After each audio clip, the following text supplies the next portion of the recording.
Bonjour, nous sommes le 14 novembre. Hier, j'ai appris qu'aujourd'hui, il y avait une messe pour l'enciellement d'une sœur carmélite. On dit enciellement, un terme vraiment magnifique.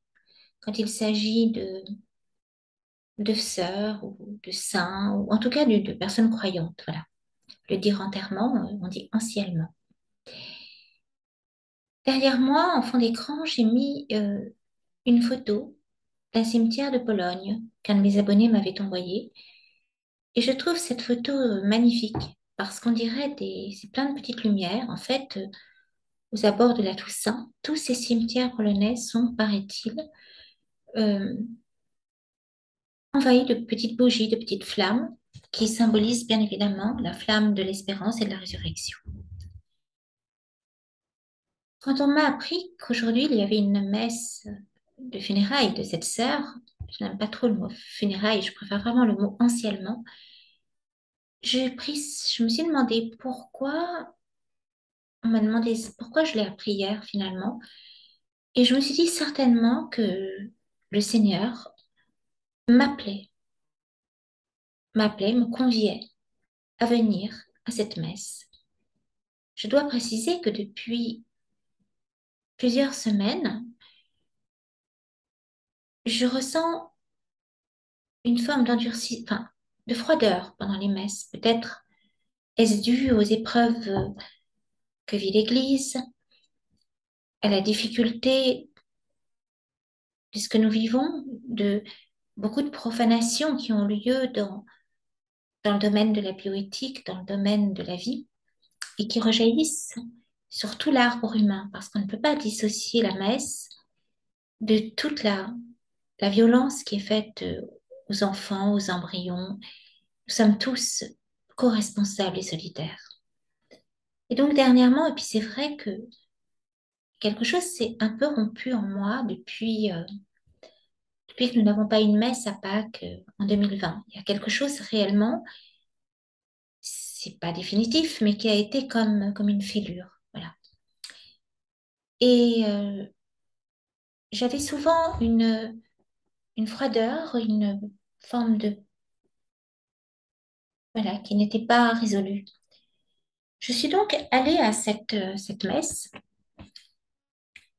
et j'avoue que j'ai été émerveillée. Je n'étais pas triste et si j'ai pleuré, ça n'est pas de tristesse, mais d'amour. J'ai appris lors de cette messe que cette sœur s'appelait Véronique, qu'elle avait pris comme nom de carmélite sœur Ange Marie de l'Incarnation. C'est fort.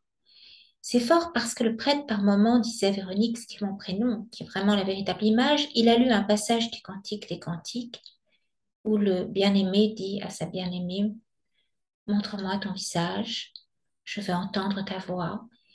Et cette messe était vraiment une messe de fiançailles et de mariage. Et j'ai ressenti quelque chose de sublime, une leçon de vie. C'est-à-dire que dans une société archi-matérialiste où la mort est vécue comme la fin du tout, comme le néant, comme l'horreur absolue, comme la terreur. Et que même dans l'Église, on a été prêt à sacrifier Pâques par peur de la mort, alors qu'un vrai croyant, et surtout un chrétien qui croit en la résurrection, sans chercher la mort bien évidemment, ne devrait pas en avoir peur. Et au contraire, c'est vraiment, comme dit la petite Thérèse, je ne meurs pas, j'entre dans la vie. Et c'est ce sens du surnaturel qu'on a perdu, qui fait que l'Église, à mon avis, aujourd'hui, est autant attaquée, autant fragile. Fragile, c'est-à-dire non pas attaquée de l'extérieur, hein, mais attaquée de l'intérieur, avec des prélats qui tombent les uns après les autres parce que la foi, l'espérance, la charité sont fragiles, sont bancales, parce qu'on ne prêche plus la vie éternelle, parce qu'on ne prêche pas assez euh, les fins dernières et ce but ultime de notre vie qui n'est pas simplement de jouir ici et maintenant, même s'il est important, bien sûr, que le royaume commence ici et maintenant, mais notre patrie, c'est le ciel. Ce qu'on appelle le ciel, c'est pas quelque chose de géographique, bien sûr. C'est cet amour incommensurable auquel nous sommes tous appelés. C'est cette patrie céleste qui est l'amour et qui est que nous sommes tous appelés à cela. Et quand la petite Thérèse dit « je ne meurs pas, j'entre dans la vie », elle nous dit par là même que cette vie est une forme de coup d'essai, de purgatoire, c'est-à-dire que ce qu'il compte, c'est la vie, la vraie vie, celle qui commence ici, certes, mais qui s'accomplit euh, lorsque nous voyons le Christ face à face. Et le but, c'est de le voir face à face. Et donc, de faire en sorte qu'à l'instant de notre mort, rien ne puisse nous en séparer. Et la seule chose qui peut nous en séparer, c'est de ne pas être dans l'amour. C'est de ne pas être dans le oui.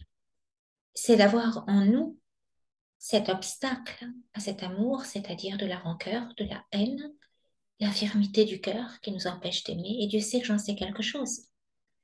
Parce que quand on a été blessé, enfant, quand cette société nous blesse avec des images parfois très violentes, avec une propagande mortifère, avec des images de pornographie ou autre, tout est fait pour nous, pour qu'on se barricade le cœur. Or, le but, c'est d'arriver au soir de notre vie, ou au commencement plus exactement de la vie, la vraie vie, avec un cœur d'enfant pour pouvoir rentrer dans le royaume. Un cœur d'enfant, c'est un cœur tout léger de tout ce qui pourrait nous appesantir, de tout ce qui pourrait cacher, assombrir, enfin nous occulter ce soleil qu'est le Christ, pour qu'on puisse pouvoir lui dire oui au dernier instant, plutôt au tout premier, celui de notre véritable naissance. Encore faut-il en être capable et avoir su aimer ici, sur cette terre. Alors oui, cette messe de funérailles, mais plus exactement d'anciennement de cette sœur, a été pour moi une leçon de vie. Le Cantique des Cantiques a été lu,